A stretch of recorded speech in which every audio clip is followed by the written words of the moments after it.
In this section, we will first study the anatomy of the cardiac silhouette as seen on the X-ray. The black pointer is on the right atrium. Now this is the superior vena cava draining into it, and this is the inferior vena cava draining into it. This is the right ventricle, the pulmonary valve, and the pulmonary conus, which divides into the right and left pulmonary arteries. This is the left ventricle leading to the aorta and the arc of aorta.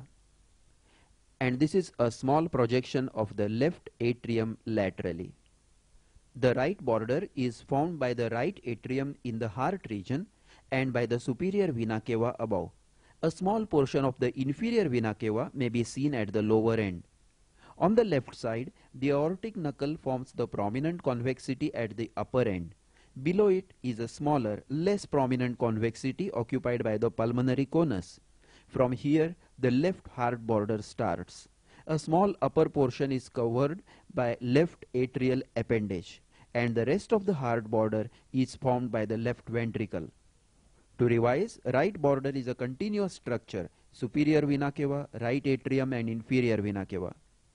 The left border is formed mainly by the left ventricle, but the notch between it and the aortic knuckle is covered by the pulmonary conus and appendage of the left atrium. Now let us come to individual chamber enlargement. The right ventricle. Enlargement of the right ventricle enlarges the cardiac shadow more on the left side than the right, but it tilts the apex upwards so that the apex is seen to be raised up. The enlargement of the left ventricle, on the other hand, enlarges the heart shadow only on the left side, and the apex moves downwards and outwards. This is a typical appearance of left ventricular enlargement, where there is cardiomegaly and the apex has moved downwards and outwards. Enlargement of the right atrium is seen as an enlargement of the right heart border bulging to the right of the spine. It is usually associated with right ventricular enlargement also. In this X-ray of cardiomegaly, note the enlargement of the right heart border to the right of the spine, indicating dilatation of the right atrium. This is right atrial hypertrophy. The enlargement of the left atrium first flattens the notch between the heart and the pulmonary conus, thus causing a straightening of the left heart border. This is also termed as mitralization of the left heart border, as it is typically seen in mitral valve lesions. Note the straightening of the left heart border in this X-ray. From the aortic knuckle to the apex, it is a straight line. This is due to enlargement of the left atrium. The second characteristic of left atrial enlargement is the double atrial shadow, seen as a dense, whiter, globular shadow within the heart shadow. This is better appreciated on the right side, where the X-ray contrast is better. Note this typical X-ray of double atrial shadow, an oval, dense white shadow within the heart shadow in a patient of mitral stenosis. Note in the close-up view the dense white shadow within the heart shadow due to left atrial enlargement. This is another X-ray showing a double atrial shadow. Note the straightening of the left border indicated by the green arrow and the double atrial shadow shown by the white arrow. This is left atrial enlargement. The shadow may not always be so clear, but as seen in this X-ray, a faint outline is often seen near the right heart border. Apart from the straightening of left heart border and double atrial shadow, the third sign of left atrial enlargement is elevation of the left main bronchus and widening of the carinal angle. And the fourth sign is an indentation on esophagus appreciated in a barium swallow in lateral view. At this stage, let us also learn the criteria for labeling an X-ray as cardiomegaly. The shape and size of the heart varies with the shape of the chest and build of the patient. So cardiac size is measured in relation to the chest size and expressed as cardiothoracic ratio. First, Draw a vertical line in midline through the center of the spine. The maximum distances of the right and left heart borders are measured from this line as A and B. Now A plus B gives the maximum transverse diameter of the heart. Now measure the maximum transverse diameter of the chest at its widest portion, measuring between the inner borders of the ribs. A plus B divided by C is the cardiothoracic ratio, which should be less than half. That is, maximum transverse diameter of the heart is normally less than half of the diameter of the chest. If it is more than half, then cardiomegaly is diagnosed. Now let us study the radiological characteristics of some of the common conditions of the heart, starting with the mitral valve lesions. The radiological features of mitral stenosis and mitral incompetence are similar, and we will study them together. There is a straightening of the left heart border due to enlargement of the left atrial appendage, which fills the concavity between the pulmonary conus and the left ventricle.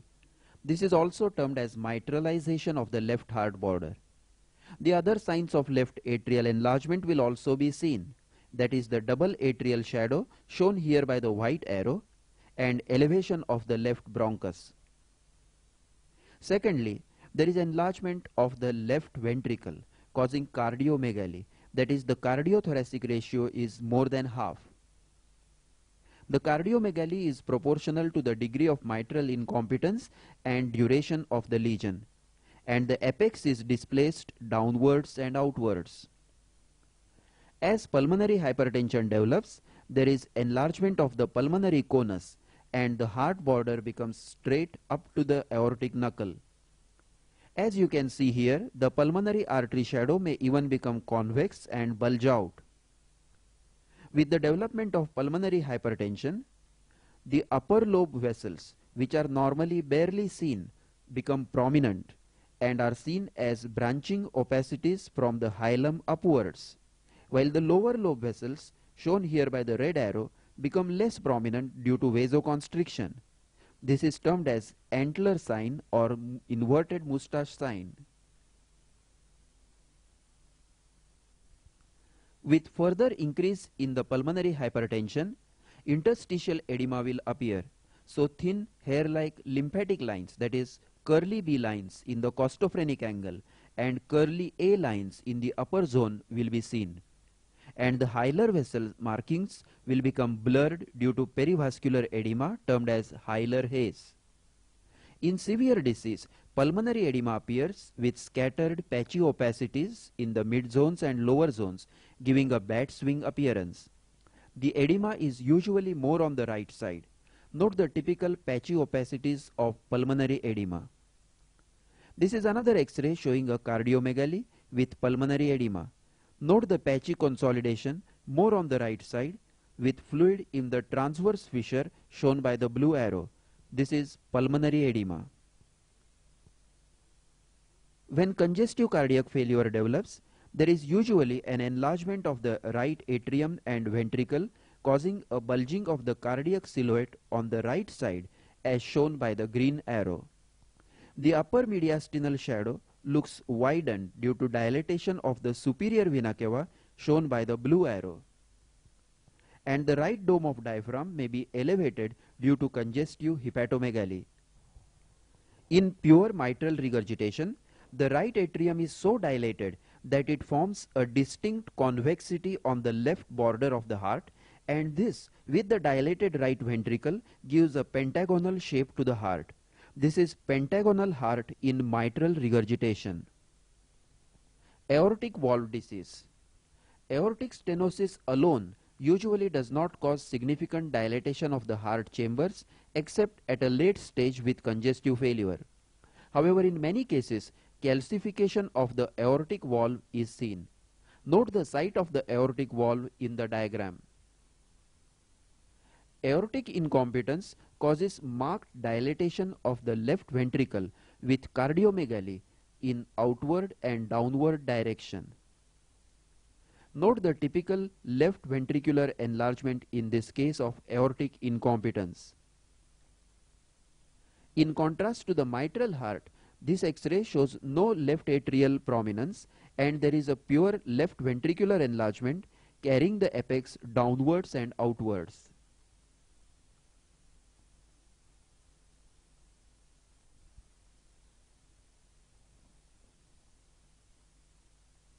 Now let us come to congenital heart diseases and first study the two common shunts, atrial septal defect and ventricular septal defect.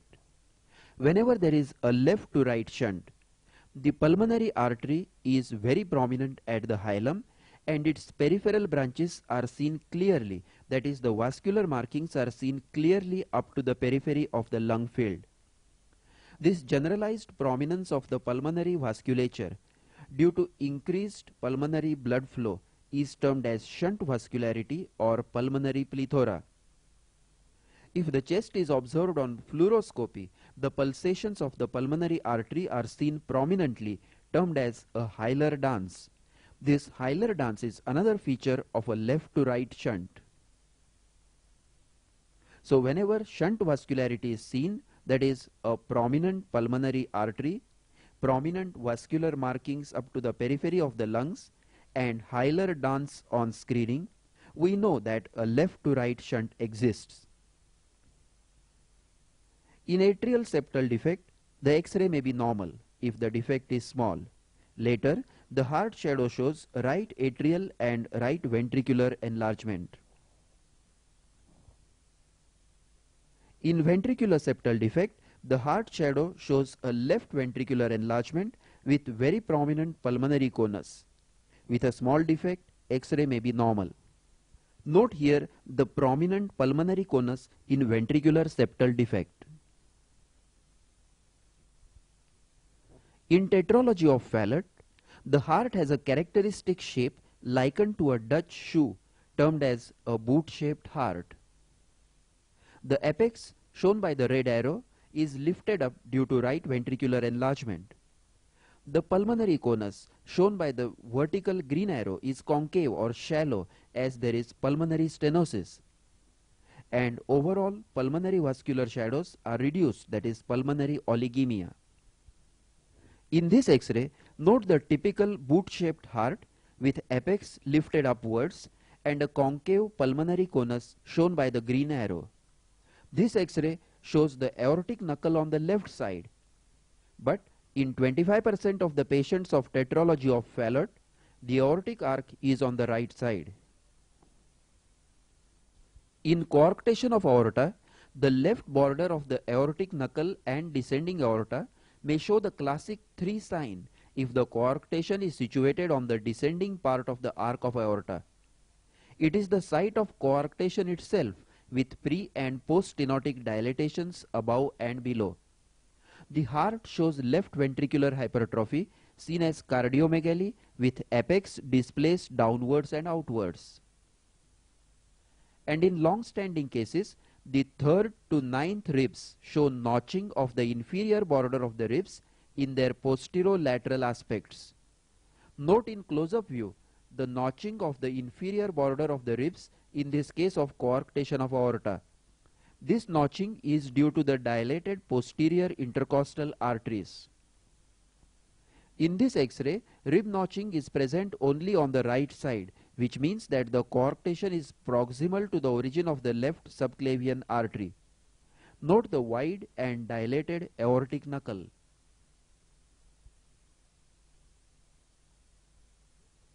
Pericardial effusion.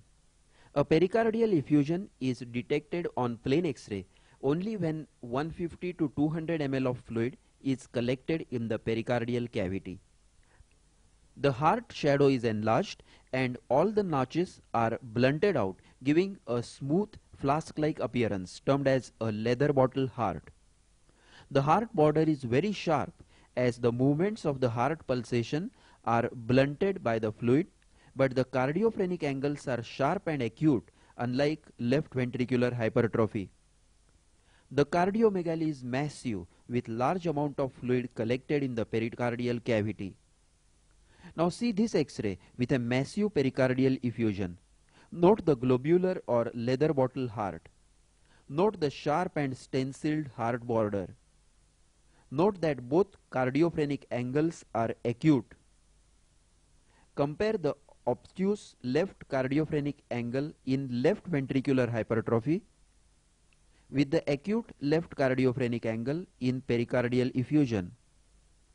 Note again the left cardiophrenic angle in left ventricular hypertrophy and the acute angle in pericardial effusion.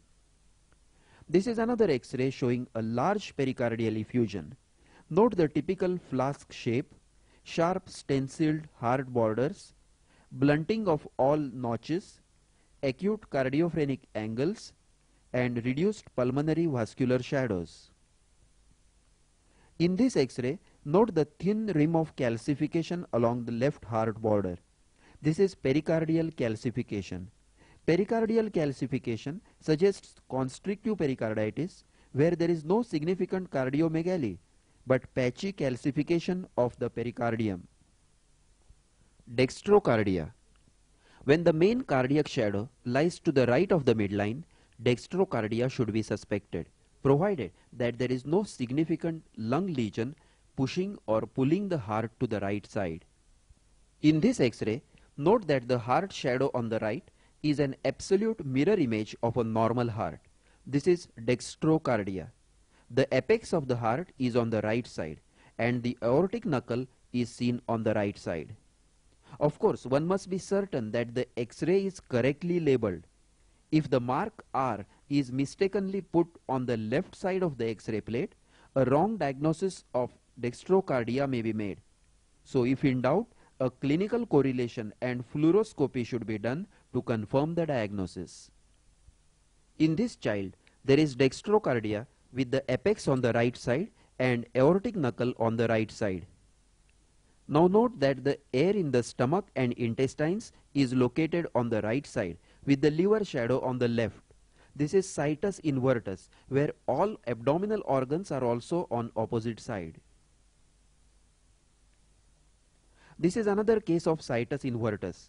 Note the dextrocardia with the apex of the heart on the right side, aortic knuckle is on the right, the stomach bubble is on the right with liver shadow on the left.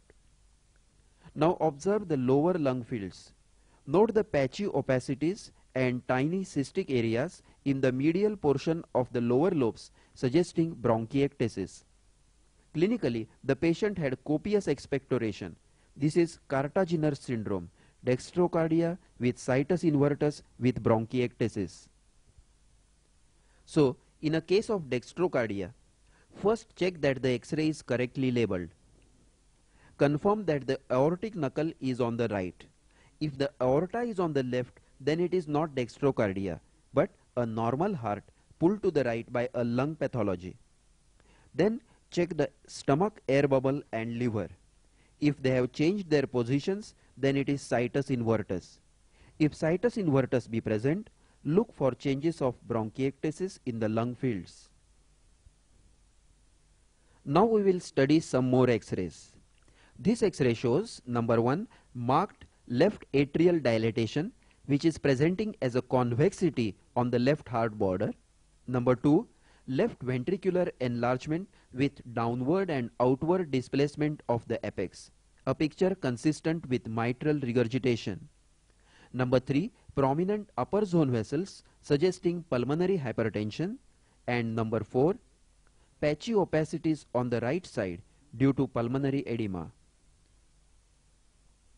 Now this is a diagrammatic representation of the same X-ray. Left atrial dilatation, left ventricular hypertrophy, prominent upper zone vessels and pulmonary edema. See the X-ray again. Left atrial dilatation, left ventricular hypertrophy, prominent upper zone vessels and pulmonary edema. This X-ray shows, number 1, a prominent pulmonary conus and vessels. Number 2, left ventricular hypertrophy and straightening of the left heart border. Number 3, right atrial and ventricular enlargement. And number 4, prominent upper zone vessels of pulmonary hypertension. This is the diagrammatic representation showing prominent pulmonary conus, straight left heart border and right ventricular hypertrophy.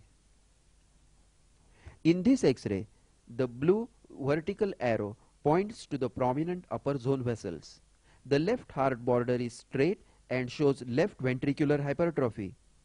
The right heart border shows dilatation of the right atrium and ventricle, and in its upper portion, dilatation of the superior vena cava, seen as a widening of the mediastinum on the right.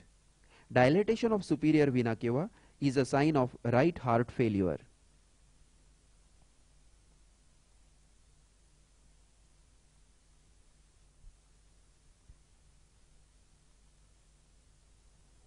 Standing X-ray of the abdomen.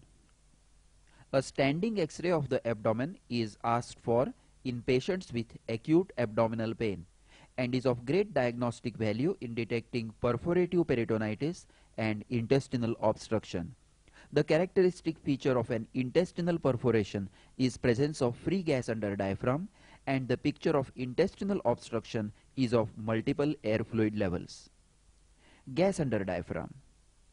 In a standing X-ray of the abdomen, free gas in the peritoneal cavity rises to the highest level and comes to lie under the diaphragms, more commonly under the right dome of diaphragm above the liver.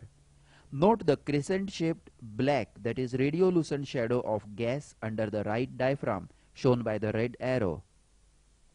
This X-ray shows massive amount of gas under the right diaphragm with a fluid level. When peritoneum contains a lot of fluid, intestinal fluid or pus, then a fluid level is also seen, shown here by a horizontal arrow. In this X-ray, note the very small amount of gas under the right diaphragm. A careful inspection is required to detect small leaks. In the close-up view, observe carefully for the tiny gas shadow between the diaphragm and the liver. This is a standing X-ray of the abdomen showing gas under both the domes of the diaphragm. Note the thin, smooth, dome-shaped outline of both the diaphragms. On the left side, this outlining of the diaphragm tells us that this is not the stomach bubble, but it is free gas under diaphragm. Similarly, on the right side, the thin diaphragm shadow rules out a liver abscess with fluid level. The causes of gas under diaphragm are duodenal ulcer perforation and ileal perforation in enteric fever, that is typhoid perforation. The less common causes are gastric ulcer perforation, colonic perforation, and traumatic perforation of any bowel due to stab injury or blunt trauma. Obviously, if an X-ray is taken in lying down position, the gas will not be seen under the diaphragm, as it will come to lie under the anterior abdominal wall. If the amount of gas in the peritoneal cavity is large, as seen in this upright X-ray, then in a horizontal X-ray, it may outline the bowel walls, and the wall of some of the loops of the bowels is seen, as it has air on both inside and outside. Note the bowel wall shown by the blue arrows. This is called as the double wall sign of Rigler. This is another X-ray showing the double wall sign of Rigler. Note the bowel wall seen in absence of any contrast medium due to the presence of free gas around it. In an X-ray taken with the patient in horizontal lying down position, this sign suggests the presence of free gas in the peritoneal cavity. Now we come to intestinal obstruction. An erect film of the abdomen helps not only to diagnose the intestinal obstruction but also to locate the site of obstruction. This is a typical appearance of intestinal obstruction in a standing X-ray of the abdomen. Note the horizontal lines with air above and the radio-opaque fluid below. These are termed as air fluid levels or simply fluid levels. Now in this X-ray, first note the presence of multiple air fluid levels suggesting an acute intestinal obstruction. In a close-up view, study the shadow of the distended loop of the intestine. Here we see a coiled spring appearance or concertina appearance, which is characteristic of jejunum. Note how a spring appears, and now note the similarity of this shadow to a spring. This appearance is due to the shadow cast by mucosal folds, that is volvae connivantis, in the jejunum. This is the coiled spring appearance of a jejunal loop. This is another X-ray showing concertina appearance. So this is a distended jejunal coil. The valvae conniventis occur very close to each other and are seen across the full breadth of the intestine, hence the characteristic coil spring appearance. Now we will see how a low ileal obstruction looks. Note the presence of fluid levels first indicating intestinal obstruction. Now we see in close-up the appearance of the gas shadow, which is very smooth and even, described as a featureless shadow. This is a typical distended ileal loop. The gas shows no pattern and has very smooth border. Also, an ileal obstruction shows many fluid levels as the obstruction is low and many intestinal coils are distended. Now we will study a colonic obstruction or large bowel obstruction. Here, as compared to small bowel obstruction, the air fluid levels are peripheral, reaching the lateral abdominal wall, and the diameter of the loop is much more. But the characteristic feature is the hostrations, which are spaced quite apart at random, not like the concertina pattern of jejunum. This is another X-ray showing a colonic obstruction. Note the large diameter of the bowel, its peripheral location, and the hostrations. The hostrations do not occupy the full breadth of the bowel, they stop in between. The characteristic appearance seen in sigmoid volvulus is a huge single distended loop of large bowel on the left side of the abdomen, often reaching the left diaphragm above, and there are two broad fluid levels that mark the lower margins of the gas shadow.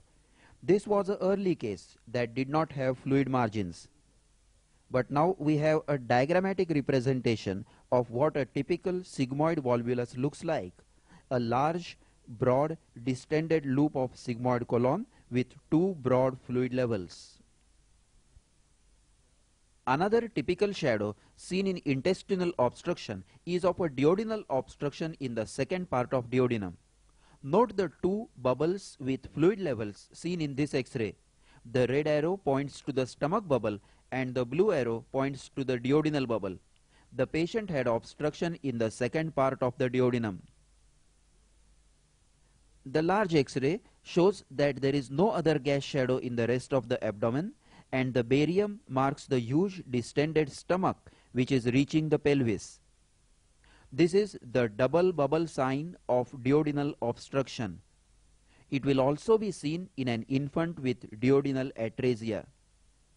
In this X-ray of perforative peritonitis, note the large distended stomach in the left upper abdomen.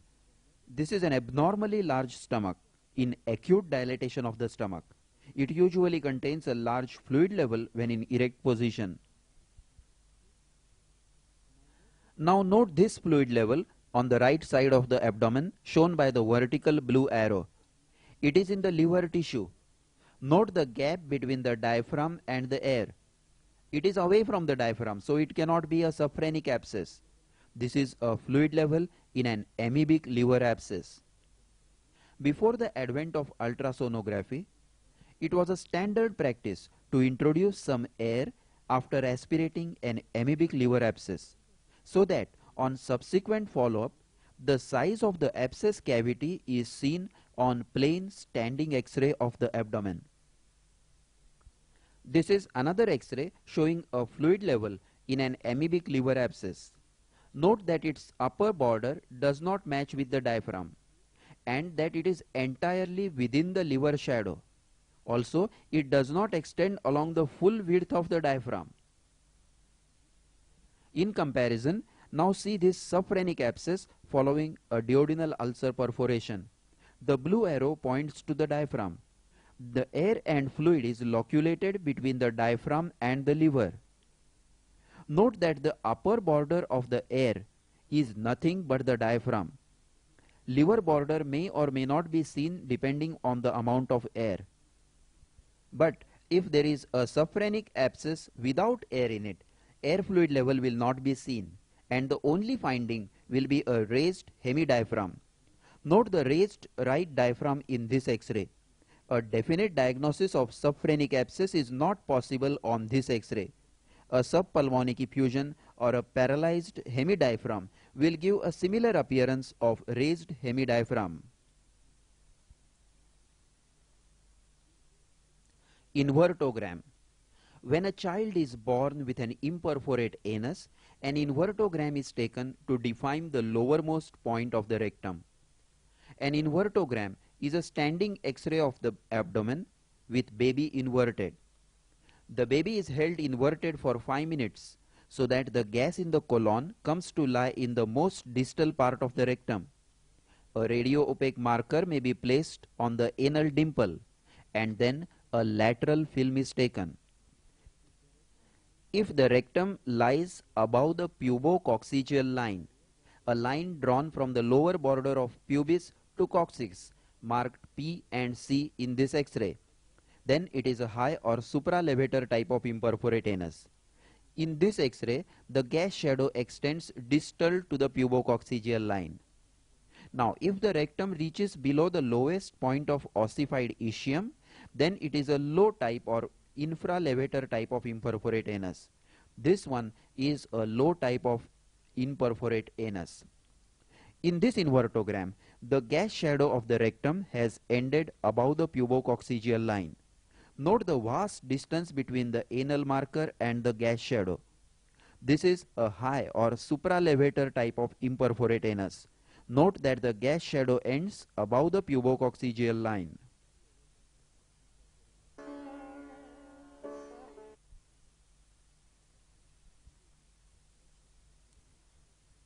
The term KUB refers to a plain X-ray film of the kidneys, ureters and bladder taken mainly to detect suspected urinary abnormalities.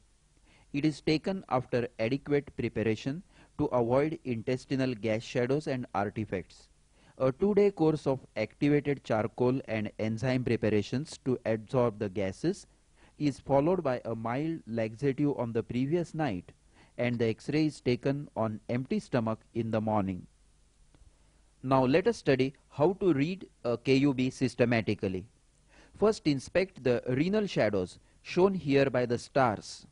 In a well-exposed film, the soft tissue shadows of both kidneys and the psoas muscles are seen fairly clearly.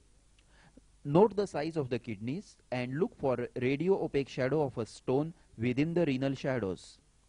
Then trace the course of the ureters for a stone starting along the tips of the transverse processes from second lumbar vertebra downwards.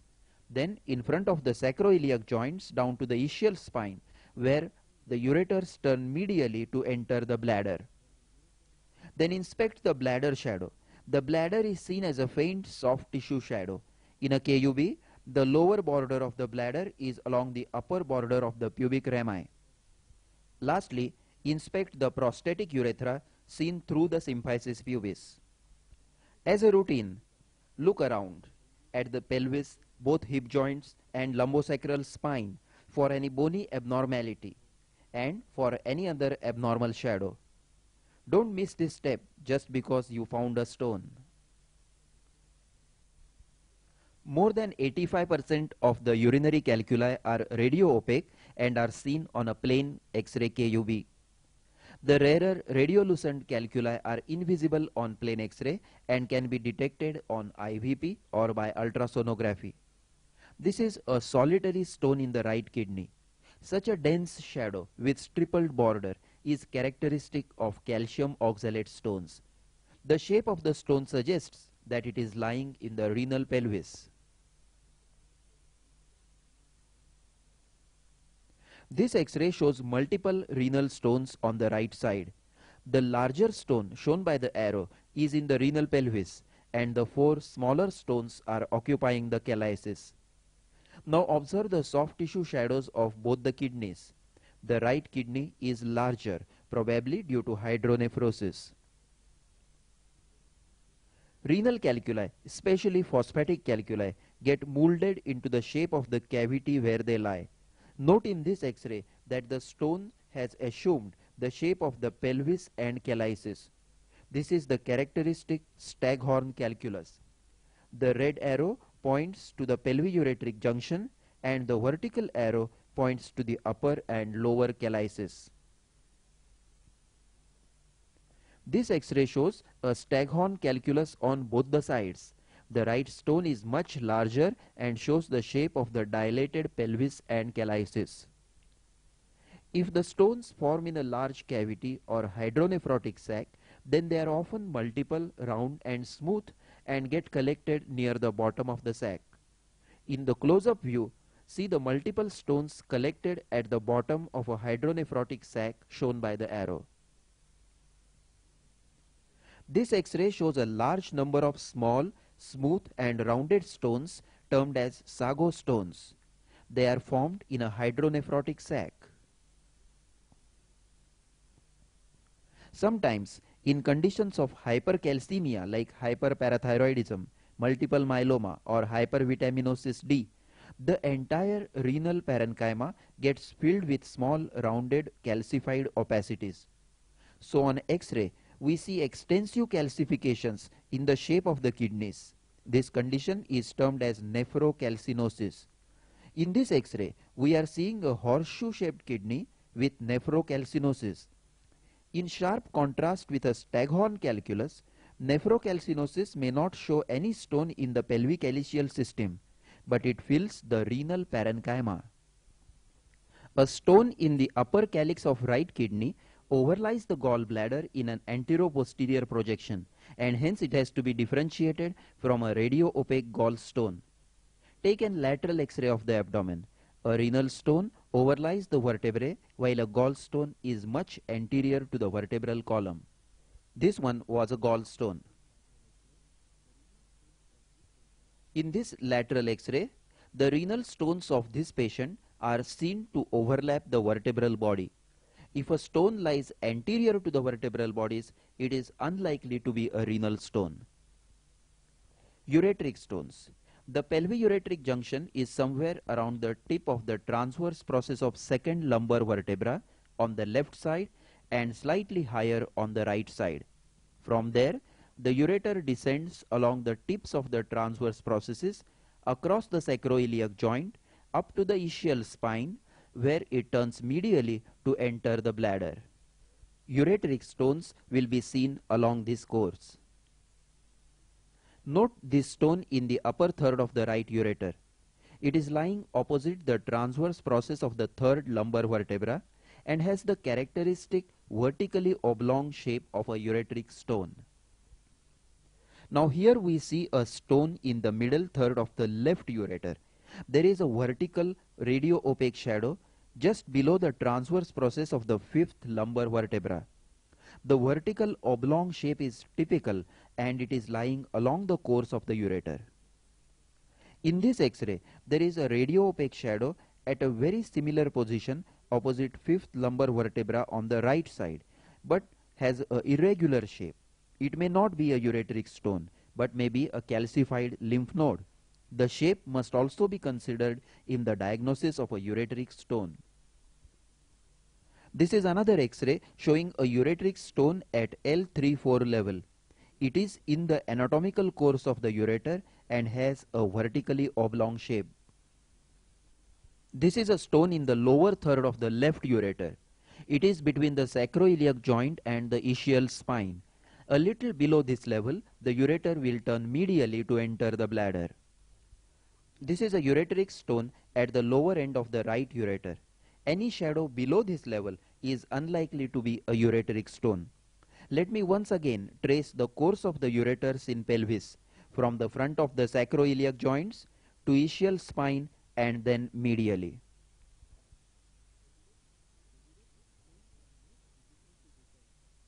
The ureteric stones are most difficult to detect and often missed when the shadow is in front of the sacroiliac joints. Note this stone overlapping the bone, which may be easily missed on a casual inspection. An IVP was required to confirm that it was a ureteric stone. So the characteristics of a ureteric stone are a vertically oblong shape and its typical location in the anatomical path of the ureters. Now we will see some abnormal ureteric stones. Note the multiple stones in the lower ureter. Such stones can only occur in a ureterocele at the lower end of the ureter. a normal ureter will not develop such abnormal stones. This is another large and double stone at the lower end of the ureter, once again in a ureterocele. Ureterocele is a cystic dilatation of the lower end of ureter due to congenital atresia of a ureteric orifice.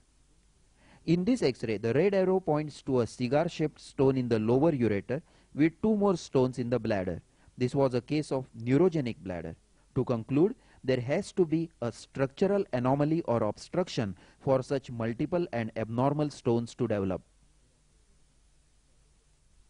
Bladder stones are almost always radio-opaque and very often show a typical lamellated appearance. There are two common types of stones in bladder: the oxalate stones, which are spiculated, and phosphate stones, which are smooth and lamellated. This is a typical oxalate stone. It casts a very dense radio-opaque shadow and has a spiculated margin. In a closer view, note the spiculated margin and note that it is much denser than the bone shadow. This is another bladder stone with a spiky margin and oxalate stones. It has very large spikes. Now this is a phosphate stone. Note the typical smooth and lamellated appearance of phosphate stones. They form in an infected urine and are deposited layer by layer. Hence they have a lamellated appearance. The vertical arrow points to a nidus around which the stone is formed. At this point, let us see some actual stones. This is a smooth, rounded, white phosphatic stone. This is a finely spiculated brown oxalate stone in the bladder. This is an oxalate stone with large spikes. This is a vertically oblong ureteric stone. And this is a staghorn calculus from the kidney. This X-ray shows a phosphate stone in the bladder indicated by the red arrow and a stone in the lower end of left ureter indicated by the green arrow. Note the position of the ureteric orifice. This is an X-ray of a child with a bladder stone. Apart from the stone, note another opacity below the stone which has a quite similar appearance. This is a soft tissue shadow cast by the penis. Sometimes it may be mistaken for a bladder stone, but it will always extend below the upper margin of the pubic rami.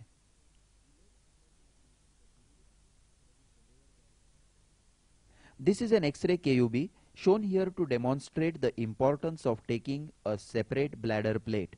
This X-ray shows a stone in the lower one-third of the left ureter, but the patient had a typical pain at the end of micturition. So, when a bladder X-ray was taken, it was noted that there was another stone in the bladder which was totally missed out in the previous X-ray. Note in the previous X-ray again that a part of the bladder is outside the film. Hence, a KUB should always include a separate bladder film. Now we will see some abnormal bladder stones. Note this X-ray of the bladder. There are multiple round or oval stones with a smooth border. These are multiple phosphatic calculi in a paraplegic patient with neurogenic bladder. This is another X-ray showing multiple bladder calculi. In another plate, they are arranged in the shape of the bladder. Such multiple stones never occur in a person with normal urinary tract. Usually, they are seen in patients with neurogenic or paralyzed bladder or gross distal obstruction with infection. Lastly, we will see a calculus in the prostatic urethra. A stone impacted in the prostatic urethra is seen behind the symphysis pubis in the midline. It requires a careful inspection to note the shadow overlapping the pubic bones. Now this is an interesting sequence of two X-rays. Note the ureteric stone on the right side just below the tip of the transverse process of third lumbar vertebra, shown by the green arrow. After 3 months, the patient came with sudden and severely painful dysuria. The X-ray now showed the calculus in the prostatic urethra. This is another stone impacted in the prostatic urethra. It is vertically oblong, that is, it is a ureteric stone that has descended down, and it is impacted exactly in the bladder neck. Till now, we saw only the typical calculi in the urinary system. However, urinary stones are not the only opacities that are seen on plain X-rays of the abdomen. There are many other shadows, stones and calcifications which may be seen, and if these shadows overlie the urinary tract, they may be confused for urinary calculi. First, we will study the radio-opaque shadows in the abdomen, which include the gallstones, pancreatic stones, enteroliths, calcified lymph nodes and calcified liver abscess, and then the radio-opaque shadows in the pelvis, that is phleboliths, calcified guinea worms, sialistic bands, calcified fibroids, ovarian dermoids, calcified vesicles and prostatic calcifications. Gallstones. A plain X-ray of the abdomen is not the ideal investigation for detecting gallstones, as more than 80% of the gallstones are radiolucent and are not detected on a plain X-ray. This X-ray shows typical mixed stones with multiple spherical but faceted opacities in the right upper abdomen. The characteristic features seen here are the location in the right upper quadrant, the ring-like appearance due to calcification of only the rims, and faceted borders due to friction with each other. Now this X-ray shows a very faint shadow of a single large gallstone, a cholesterol stone. It has a spherical shape and only the rims are calcified, giving it a ring-like appearance. It is not densely radio-opaque like the renal stones and casts a very faint shadow. This X-ray shows multiple calculi arranged in the unmistakable shape of a gallbladder. These are multiple gallstones of mixed type. Note the large number of stones arranged in the shape of a contracted gallbladder. In this X-ray, once again we see multiple calculi in the right upper abdomen. They are also faceted but do not have a ring-like appearance. So a definite diagnosis cannot be made without a lateral X-ray or ultrasonography. These were renal stones. Here we see a single opacity in the right upper abdomen, which could be either a gallstone or a renal stone. Do not give a definite diagnosis from this X-ray alone. This X-ray shows 4 calculi in the right upper abdomen. They could be either gallstones or renal stones. An IVP shows that the stones are lying in the lower calyx of the right kidney. But when the characteristic ring-like appearance due to peripheral calcifications is present, there can be no doubt that these are gallstones. Rarely, the wall of the gallbladder may get calcified and the faint radio-opaque shadow of the gallbladder may be seen on plain X-ray, termed as a porcelain gallbladder. Chronic pancreatic disease may be associated with calcifications in the pancreas or pancreatic stones in the pancreatic ducts, which may be visualized on a plain X-ray of abdomen. This white line depicts the position and direction of the pancreas. It runs across the body of the first lumbar vertebra in the midline and runs upwards towards the left. Any calcification in this zone should arouse the suspicion of pancreatic calcifications. A careful observation will show many calcifications in the position occupied by the pancreas. This is a typical appearance of pancreatic calcifications, in a line going upwards in the left across the first lumbar vertebra. The stones may be in the ducts and also in the pancreatic tissue. This is another X-ray showing pancreatic stones. The calcifications on the right of the first lumbar vertebra and the stones on the left side, which are in the main pancreatic duct, are aligned in a straight line and they cast a very typical picture. Now observe this X-ray carefully. This stone was mistakenly considered as a renal stone. Even an IVP gave a wrong impression as it is overlapping the upper pole of the kidney. But when a proper X-ray was taken, the characteristic picture of pancreatic stones in a line across the first lumbar vertebra was diagnostic. Now note on the lateral view that the stone lies anterior to the vertebrae, so it cannot be a renal stone. A barium meal then demonstrated that it lies in the C loop of the duodenum, confirming the pancreatic origin. Now note this radio-opaque shadow in the right abdomen. It is far lateral from the course of the ureters. It is lamellated. This is a enterolith. Enteroliths form commonly in the appendix. Note this round calcified shadow within the liver. This is a calcification in a liver abscess. Rarely, a hydatid cyst may also get calcified and cast a similar shadow. This could be a calcified liver abscess or a calcified hydatid cyst. Note these calcified shadows in the abdomen. They are very unevenly calcified. They are calcified lymph nodes. Calcification is common in mesenteric lymph nodes. Less commonly, it may be seen in retroperitoneal lymph nodes. Sometimes the lymph node calcification may be very dense. Note the irregular distribution of the calcifications and in a close-up view the uneven pattern of calcification. This X-ray shows a large rounded shadow and a smaller one akin to a stone, and if they were overlying the renal shadow, they would definitely have been mistaken for renal stones. Actually, it was a soft tissue shadow caused by a large neurofibroma in this patient with multiple neurofibromatosis. Compare the two pictures and appreciate the artifact caused by a soft tissue swelling. Radio-opaque shadows in the pelvis. In this X-ray of the pelvis, there are two radio-opaque shadows, one circular and one rectangular. Here you see this circular shadow with a central radiolucency, and this is a rectangular shadow. These are stylistic bands of laparoscopic tubectomy. Circular shadows are the end-on views and rectangular shadows are the side views of the stylistic bands. These are the actual stylistic bands, circular in an end-on view and rectangular in a side view.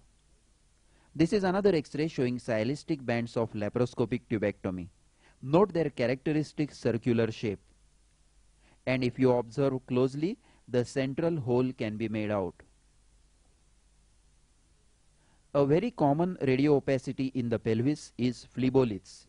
Phleboliths are calcifications in thrombosed pelvic veins. They are rounded opacities, and if the vein is recanalized, there may be a central radiolucency. When the shadow is a perfect round, it is more likely to be a phlebolith than a ureteric stone, which is usually vertically oblong. Also, if the shadow is below the level of the ischial spine, it is more likely to be a phlebolith. Here, the vertical arrow points to a stone in the lower end of right ureter, and the red arrow points to an elongated, densely radio-opaque shadow, which is a typical shadow of a calcified guinea worm.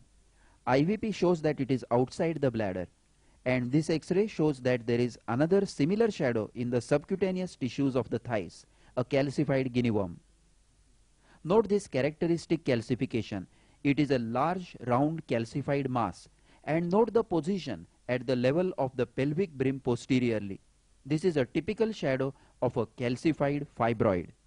Note the shape and position at the pelvic brim. Now this is another calcified fibroid. There are two fibroids, one larger and one small. Both are rounded and unevenly calcified. Note the position just below the pelvic brim.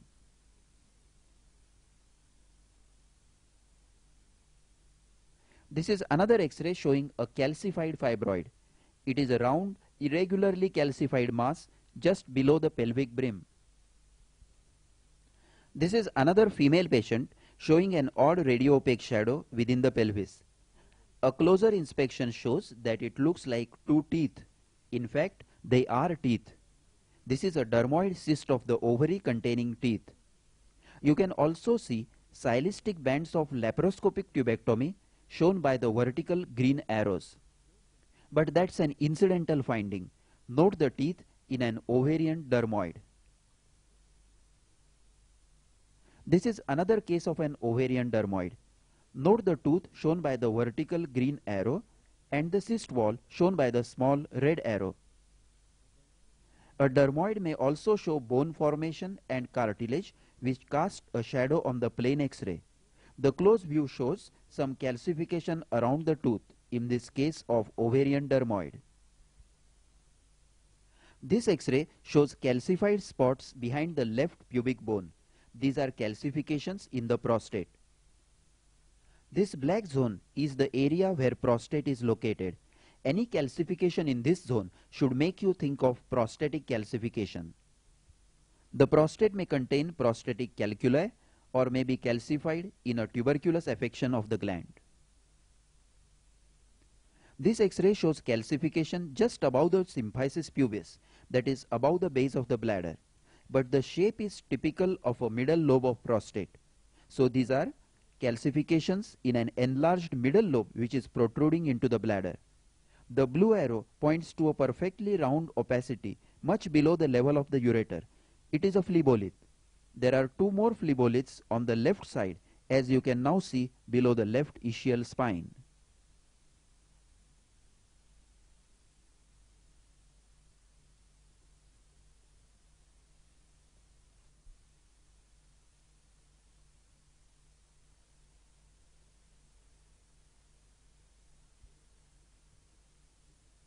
Intravenous pyelography or intravenous urography is the radiological procedure of injecting a radio-opaque dye which is excreted by the kidney to visualize the urinary tract, that is kidneys, pelvic calyceal system, ureters and bladder. Any obstruction in the urinary tract produces a back pressure and dilatation of the proximal tract and the pelvic calyceal system. Compare the normal urinary tract on the right with the dilated tract on the left. The proximal ureter is dilated and the pelvic calyceal system is also dilated. This dilatation of the renal pelvis and calyces is termed as hydronephrosis. The earliest change to be seen on IVP is blunting of the calyces. A normal calyx, as seen on the right side, is crescent shaped with a thin concave border. While on the left side we have the blunting of the calyces. The calyces are dilated and the concavity is reduced. With further hydronephrosis, the calyces become convex and more dilated, termed as clubbing of the calyces. Note in the left kidney, the apex of each calyx has become convex and bulging. In this patient with moderate degree of hydronephrosis, the size of the kidney is increased, the calyces and pelvis are dilated, and the thickness of the renal parenchyma is reduced. Note the opaque stone at the pelviureteric junction causing moderate hydronephrosis. And with a severe degree of hydronephrosis, the kidney and the pelvic calyceal system becomes a sac of water, renal tissue forming a thin wall of the sac. Note the severe hydronephrosis of the right kidney with a huge dilatation of the pelvis and calyces.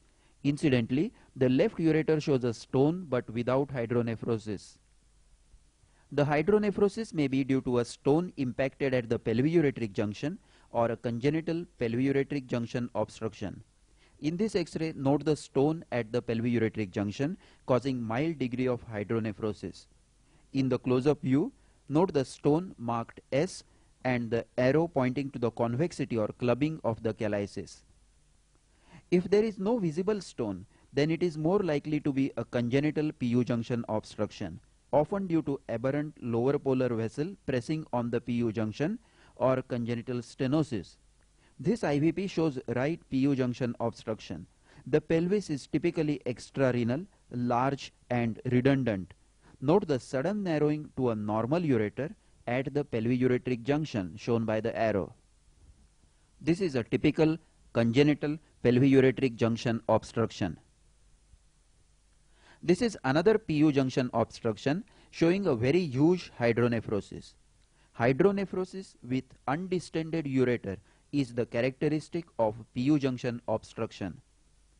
The sudden narrowing to a normal sized ureter and redundant pelvis seen as attachment of the ureter in a non-dependent area is typical. Congenital PU junction obstructions are usually asymptomatic and often develop into huge hydronephrotic sacs by the time they are detected. Renal tuberculosis. In this IVP, the left kidney shows narrowing of the infundibulum of the upper and middle calyx, resulting in dilatation of the upper calyx. Infundibulum is the portion joining the calyx to the pelvis. Edema of the neck of the calyx is one of the earliest changes of renal tuberculosis. In this IVP, the right kidney shows infundibular narrowing as shown by the arrow and hydrocalyx of the middle and upper calyces. The left kidney shows a dilatation of only the upper calyx as shown by the arrow. Hydrocalcinosis of a single calyx is almost diagnostic of tuberculosis of kidney. In this X-ray, observe the renal outline carefully. The nephrogram shows an indentation in the renal parenchyma at the point shown by the arrow. This is due to parenchymal scarring. This is another characteristic of renal tuberculosis. This is a plain X-ray KUB showing complete calcification of the left kidney. This is an advanced stage of the disease where the entire kidney is destroyed and calcified. An IVP shows that it is non-functioning. This is clinically termed as an autonephrectomy, the last stage in renal tuberculosis. Note the complete calcification of the left kidney. This IVP shows a non-functioning left kidney with calcifications which are in the renal parenchyma. Calcification of areas of caseation is another feature of tuberculosis. So the radiological characteristics of renal tuberculosis on IVP are narrowing of the infundibulum or the neck of the calyx, selective hydrocalcinosis, parenchymal scarring, cavitation in renal parenchyma, calcification and autonephrectomy. The adult type of polycystic kidneys are full of multiple cysts and are grossly enlarged in size. Note the soft tissue shadows of both kidneys showing an enlargement. On IVP, the calyces are seen to be stretched over the cysts, resulting in thin and long calyces described as spider leg appearance. Note the elongated, displaced and narrow major calyces shown by the arrows. Now note the stretched and cupped minor calyces at the periphery. The renal border, if seen well on nephrogram, is lobulated due to the cysts on the surface, and the kidneys show a blotchy appearance due to non-opacification of the cysts. So the radiological features of polycystic kidneys are an enlargement of both the kidneys, lobulated border, the major calyces are elongated, stretched and displaced, giving a spider leg appearance, and minor calyces show stretching and cupping. Renal tumors or space occupying lesions. In this IVP, observe the right kidney. The middle and lower calyces shown by the vertical arrow are displaced downwards, but their structure is normal. The upper calyx shown by the horizontal arrow is displaced and distorted by a soft tissue mass. You can also see a large soft tissue shadow occupying the upper pole. This is a space occupying lesion or SOL in the kidney. It could be a simple renal cyst or a renal tumor or hypernephroma. It is not possible to differentiate between a cyst and a hypernephroma on IVP. Note the upper polar mass. This is an IVP showing a SOL at the lower pole of the left kidney. The horizontal arrow points to the large soft tissue shadow of the mass with the distortion of the lower calyces. The upper calyx is dilated but not distorted. In a close-up view, note that the anatomy of the upper calyx is maintained, while the lower calyx is distorted and spread out within the soft tissue mass. To confirm whether it is a cyst or a tumor, an ultrasound examination or renal angiography is required. In this IVP, the left kidney is normal. The right kidney shows no excretion. but there is a huge soft tissue shadow occupying the right abdomen. The outline of the perirenal fat is seen very well. This is a huge non-functioning kidney. It could be a hypernephroma or a large hydronephrosis. A delayed IVP film may show excretion in hydronephrosis. Ultrasound will be confirmatory.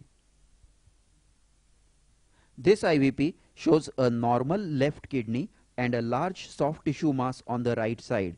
The border of the soft tissue mass is clearly seen. On close inspection, you can see a few distorted calyces.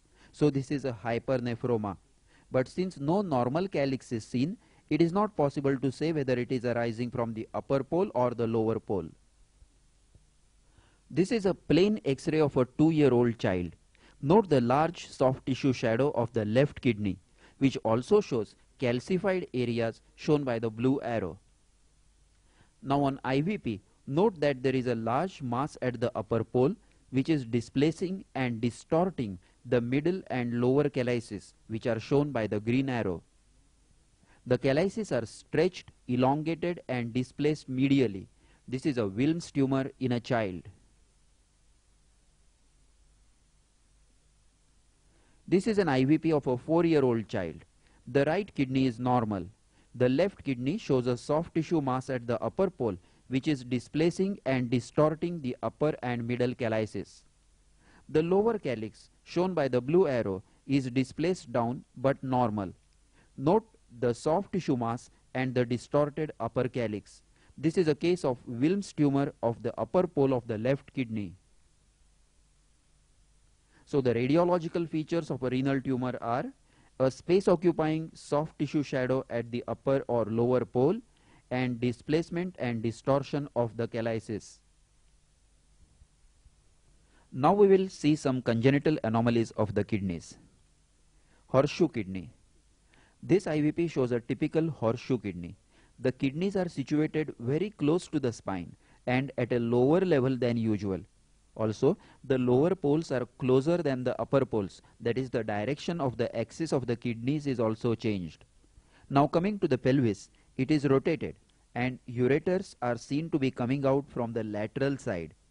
The calyces are also rotated and some calyces, in particular the lower calyces shown by the red arrows, appear on the medial side of the pelvis. These are all characteristics of a horseshoe kidney. The isthmus joining the two kidneys is usually at L4 level. The patients with horseshoe kidney are more prone to urinary infections and stone formation. Here we see a stone at L2. On IVP, it is seen to lie in the right pelvis of a horseshoe kidney. Now observe the shape of the kidney. Both kidneys are joined to each other at their lower poles, forming the shape of a horseshoe. This is a horseshoe, and note the similarity in shape and hence the name horseshoe kidney. Another common complication associated with a horseshoe kidney is hydronephrosis. Note the dilated calyces on the left side shown by the red arrow. The ureters are angulated as they pass over the fused isthmus. This results in pelviureteric junction obstruction, stasis, infection and calculus formation. Note the hydronephrosis of the left kidney. The horseshoe shape is well seen and the isthmus usually lies in the front of third or fourth lumbar vertebra. Now we will see the previous X-ray of the patient with the stone again. Note the hydronephrosis on the right side, which is the cause of stone formation. This is another horseshoe kidney. Note the characteristic shape with isthmus in front of the third lumbar vertebra. Now observe the pelvis. On the right side, the characteristic mal-rotated pelvis is seen, and on the left side, dilated calyces due to hydronephrosis are seen. This is left-sided hydronephrosis in a horseshoe kidney. So the characteristics of a horseshoe kidney are kidneys which are situated at a lower level, more medially, with lower poles tilted closer to the spine. The pelvis is mal-rotated and lower calyx faces inwards. The isthmus joining the lower poles is seen across the third or fourth lumbar vertebrae, giving the horseshoe shape. Very commonly, hydronephrosis and stone formation are seen. Ectopic kidney. If a kidney is found to be located at an abnormal site, it is termed as an ectopic kidney. The left kidney is not in its normal position, but it is seen at a lower level in the pelvis, but at the same side. This is due to failure of the kidney to ascend to its normal position. During development, the kidney forms in the pelvis and then migrates upwards to its normal position. If this movement is arrested, kidney remains in the pelvis. Now I have outlined the kidneys. Note that the pelvis is facing laterally, so the kidney is also malrotated. This is an ectopic kidney. In this X-ray, once again the left kidney is missing in its normal position, but it is seen on the right side below the normal right kidney. That is, it has crossed over to the opposite side. This is termed as a crossed ectopic kidney. If we inspect the bladder, we can see that the lower ureter is in its normal position on the left side. The ureteric opening is at its normal site. Only the kidney has crossed over. This is a crossed ectopic kidney. Note the right kidney above and left kidney below, both on the same side. Sometimes the kidney not only crosses over to the opposite side, but is fused to the opposite kidney, forming a long double kidney mass. Note the two fused kidneys on the right side. There is a single long kidney mass. This is a crossed and fused ectopic kidney. It has to be differentiated from a hypertrophic right kidney due to absent left kidney. However, visualization of normal lower ureter will solve the problem.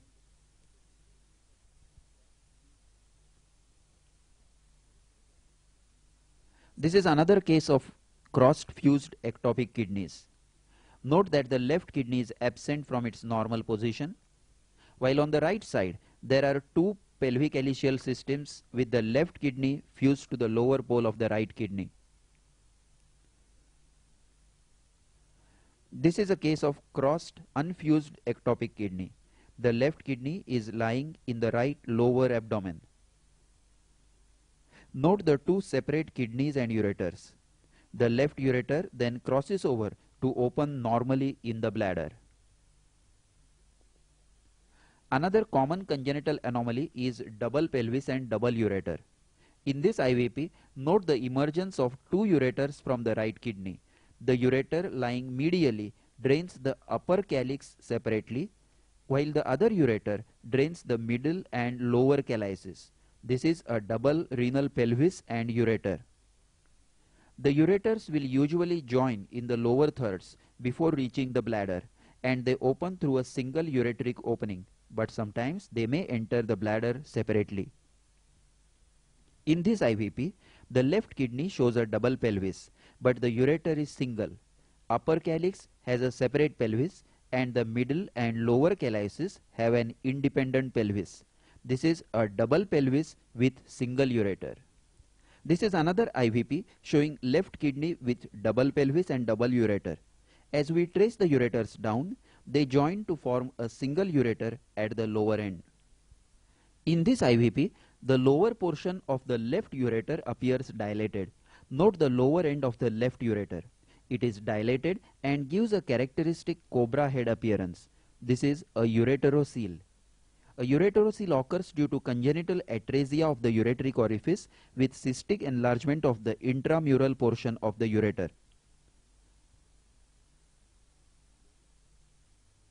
This is another X-ray showing a ureterocele. Note the dilated cyst-like lower end of the right ureter with the dye retained in the lower ureter also. It gives the appearance of a snake with a broadened head, termed as cobra head appearance. Ureterocele may be asymptomatic, but is prone to urinary infections, stone formation and hydronephrosis. Large and abnormal stones at the lower end of the ureters is very suggestive of the presence of a ureterocele. A more common cause of ureteric obstruction is a ureteric stone. Note this stone at the level of the fourth lumbar vertebra. The IVP shows a hydroureter and hydronephrosis. The ureter proximal to the stone is dilated. Now we will come to study the bladder in IVP. This bladder shows a filling defect on its base which is uneven and irregular. This is a papillomatous growth in the bladder. It may be a benign papilloma or a papillary carcinoma. Note the irregular filling defect of a papilloma. The prostate may enlarge into the bladder and cause a filling defect. This is an enlarged median lobe of the prostate, casting a typical midline smooth filling defect which is convex upwards. The enlarged lateral lobes may cause a similar filling defect at the base if they are protruding into the bladder. This is another X-ray of a filling defect in the bladder. The left half of the bladder is not seen at all. There was a malignant growth in the bladder. It has shut off the left ureter with the result that on IVP there is no excretion of the dye on the left side, and the right ureteric orifice is also narrowed, so the right side also shows hydroureter and hydronephrosis. Bladder diverticulum is a complication of back pressure due to chronic obstruction at the bladder neck or in the urethra. In this X-ray, the green arrow points to the smooth rounded filling defect at the bladder base caused by a benign enlargement of prostate. The bladder outline is irregular due to cystitis and trabeculae formation, and the diverticulum is shown by the red arrow. The diverticulum is connected to the bladder by a very narrow neck, and this is a pulsion diverticulum.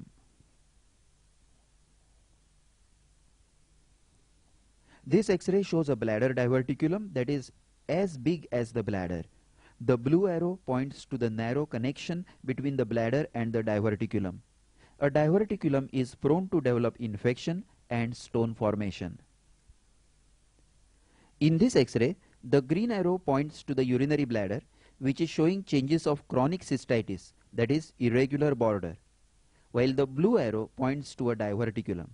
The common causes of bladder diverticulum are bladder neck hypertrophy, prostatic enlargement, stricture urethra, and posterior urethral valves. Urethrogram. This is a normal micturating cystourethrogram. Let us note the anatomy of the urethra. This is the prostatic urethra showing verumontanum. Next to it is the membranous urethra, followed by the bulbous and perineal urethra up to the base of the penis. And lastly, this is the penile urethra.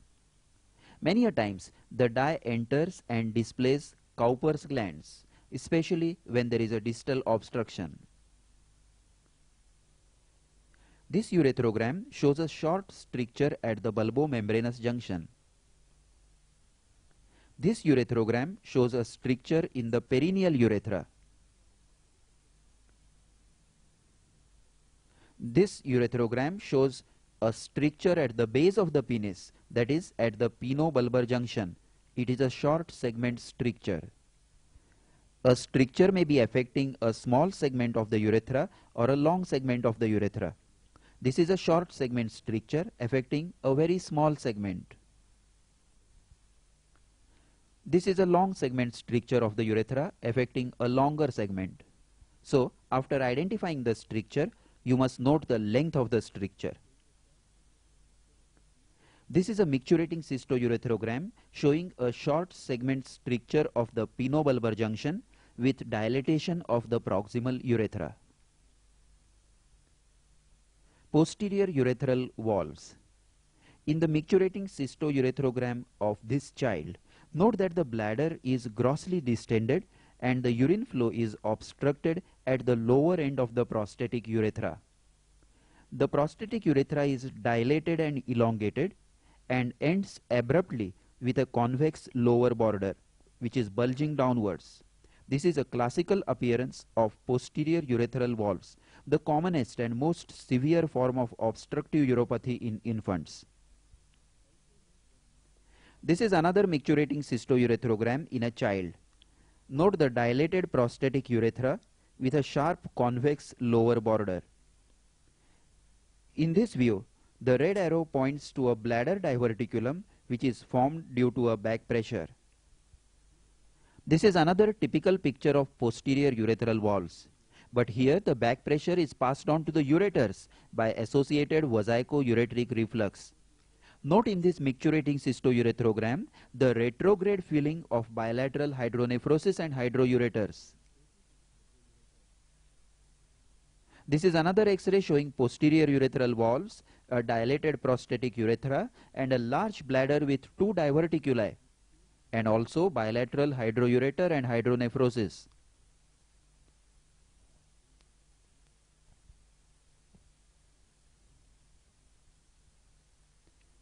Barium study of the GI tract. This will be studied under three headings: barium swallow, barium meal, and barium enema. Barium swallow is the radiological study of the pharynx and esophagus after giving a thick bolus of barium to swallow.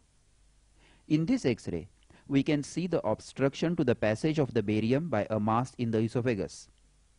The stricture starts abruptly at the point marked by the arrow, and the shadow makes about 90 degrees angle or even more acute angle with the esophageal wall. This feature is termed as shouldering and is diagnostic of a malignant growth. The segment with narrowing has irregular margins due to mucosal destruction, and when it is in the center of the mass, it gives a typical apple core appearance, like the cut surface of an apple. Now here we see an apple core on the right side, and note the similarity in appearance with the barium swallow. This is another X-ray showing an obstruction in the middle third of the esophagus. Note the shouldering, which is diagnostic of a malignant obstruction, and the irregular narrowing. Now study the proximal esophagus. In a malignant growth, proximal segment is not grossly dilated because of the short duration of the stricture and due to infiltration of the esophageal wall. This barium swallow shows obstruction at the lower end of the esophagus with long irregular narrowing. No barium has entered the stomach, indicating a total block. In close-up view, note the shouldering and the irregular narrowing. In this barium swallow, the barium has outlined the tracheobronchial tree. This is an advanced case of carcinoma of esophagus, infiltrating the trachea and forming a tracheoesophageal fistula or TO fistula. The blue arrow points to the irregular narrowing of the esophagus, and the vertical green arrow shows the tracheobronchial tree. On careful examination in oblique position, the fistula is demonstrated. Note the shouldering and irregular narrowing of the esophagus above and the tracheoesophageal fistula shown by the horizontal green arrow. So the characteristics of a malignancy of esophagus are shouldering or abrupt start of the growth, irregular narrowing due to mucosal destruction, less dilated proximal esophagus, and sometimes TO fistula. Benign strictures. Benign strictures are most often corrosive strictures caused by ingestion of chemical corrosives. In this X-ray, note the features of a benign stricture. The proximal esophagus is dilated, especially if the stricture is long-standing. Then there is a funnel-shaped narrowing, which leads to a long, narrow, strictured segment. There is no shouldering. The stricture narrows down gradually, and its lining is smooth as the mucosa is intact. This is another stricture with no shouldering, smooth mucosa of the strictured segment, and marked proximal dilatation. This is probably a benign stricture. So the characteristics of a benign stricture are a long segment stricture with smooth walls, funnel-shaped upper end merging gradually with the dilated esophagus without shouldering, and proximal dilatation of the esophagus. Achalasia cardia. Achalasia cardia is a congenital functional obstruction of the lower end of the esophagus due to defective parasympathetic innervation. In achalasia cardia, the esophagus is grossly dilated, and in severe cases it may even become tortuous. Note the grossly dilated esophagus in this barium swallow. Now let us study the lower end or cardia. Here we see a smooth but abrupt narrowing at the cardia with a pencil-shaped tip which is directed almost horizontally towards the left. This is described as the bird's beak sign. This is another X-ray of a child showing a grossly dilated esophagus with smooth pencil-shaped narrowing at the cardia. It looks exactly like a bird's beak. Also, note the absence of air bubble in the stomach, which is a feature of achalasia cardia. This is another child showing achalasia cardia. Note the dilatation of the esophagus with sudden but smooth narrowing. On a plain X-ray, the dilated esophagus may be seen as a mediastinal soft tissue shadow to the right of the midline. Note the large soft tissue shadow along the right of the mediastinum. It may also show a air fluid level at the upper end of the fluid contents of the esophagus. Another important feature to note is the absence of air in the stomach. Though not seen in this X-ray, the fundic gas bubble is invariably absent. Now let us see the barium swallow of the same patient. Note the gross dilatation of the esophagus, diagnostic of achalasia cardia. Now note the smooth and abrupt beak-like narrowing at the cardia directed horizontally, making it a bird's beak. So the features of achalasia cardia are a grossly dilated esophagus, beak-like smooth pencil-shaped narrowing at the cardia which is directed horizontally, and absence of fundic gas bubble. Hiatus hernia. Hiatus hernia is a herniation of the stomach through the esophageal hiatus. There are two types of hiatus hernias. Sliding type, where the stomach with the cardia is pulled up into the thorax, and the rolling or paraesophageal type, where the stomach herniates by the side of the esophagus. In this barium swallow, we can see the stomach with its characteristic mucosal folds lying above the level of the diaphragm. The gastroesophageal junction is lying in the chest. This is a sliding type of hiatus hernia where the cardiac end of the stomach protrudes through the diaphragmatic hiatus into the thorax. Note that the esophagus is slightly dilated and the cardia shown by the arrow is narrowed. This is another case of sliding type of hiatus hernia. Note the normal but short esophagus, cardia, and a portion of the stomach lying in the chest. This is another view of the same patient showing the stomach, cardia, and esophagus. In a small hiatus hernia, the gastric mucosal folds will be seen passing through the hiatus and converging above the diaphragm.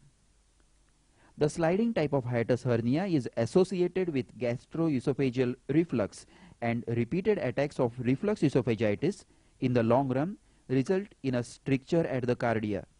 Note in this X-ray the stricture at the cardia with dilatation of the proximal esophagus. The cardia is lying in the chest above the diaphragm, and above it the esophagus dilates abruptly.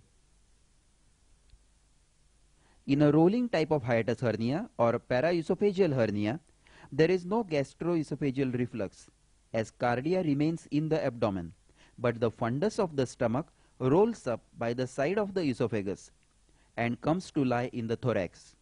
Note the thin normal esophagus descending on the right side of the stomach and the stomach which has herniated upwards by its side. On plain X-ray, a air fluid level may be seen in the thorax above the esophageal hiatus overlapping the cardiac shadow. Esophageal diverticulum. The esophageal diverticuli are of two types: pulsion diverticulum with a narrow neck and traction diverticulum with a broad neck. Now note this small diverticulum with a narrow neck and a broader diverticulum. This is a pulsion diverticulum due to pouting out of the mucosa. It is not covered by muscle layers. In a close-up view, note this diverticulum with narrow neck arising from the upper esophagus. This diverticulum in the middle third of the esophagus has a wide and broad base. This is a traction diverticulum. It is common in the middle third of the esophagus near the tracheal bifurcation. This is another X-ray showing two diverticuli in the middle third of the esophagus. The base is broad and the smaller diverticulum shows the typical narrow apex. These are traction diverticuli. So the features of the two types of esophageal diverticuli are pulsion diverticuli showing narrow neck and broad body, and traction diverticuli showing broad neck and narrow apex. Esophageal varices. Esophageal varices are dilated and tortuous submucosal veins in the lower third of the esophagus as seen in portal hypertension. Note the ribbon-like knobby radiolucent areas which represent the elevations caused by the veins and are not coated by barium. The varices are best demonstrated by using a thick paste of barium and patient in Trendelenburg position. Note the irregular, knobby filling defects of esophageal varices.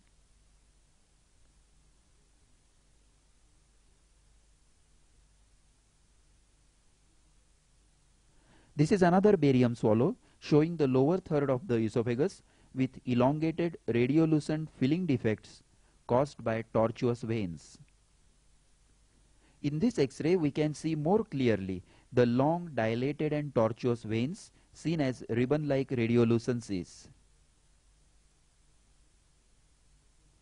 This is another X-ray showing large tortuous veins in the lower esophagus. The barium lines the mucosa in between the varices. So the characteristic radiological features of esophageal varices are bubbly, elongated radiolucent defects, while barium coats the rest of the esophageal wall. A congenital esophageal atresia may occur with or without a tracheoesophageal communication. It is diagnosed by introducing a small amount of thin Omnipaque solution through an infant feeding tube at the point where it gets obstructed. The arrow points to the blind pouch of esophagus in the upper thorax. The esophagus ends there. Now, if you look at the abdomen, you can see gas in the intestinal coils, which indicates that the lower part of the esophagus is communicating with the trachea. That is, this is esophageal atresia with a TO fistula. You can also see aspiration pneumonitis in the right upper lobe. In this case, once again, we see a blind esophagus in the upper thorax in a newborn child.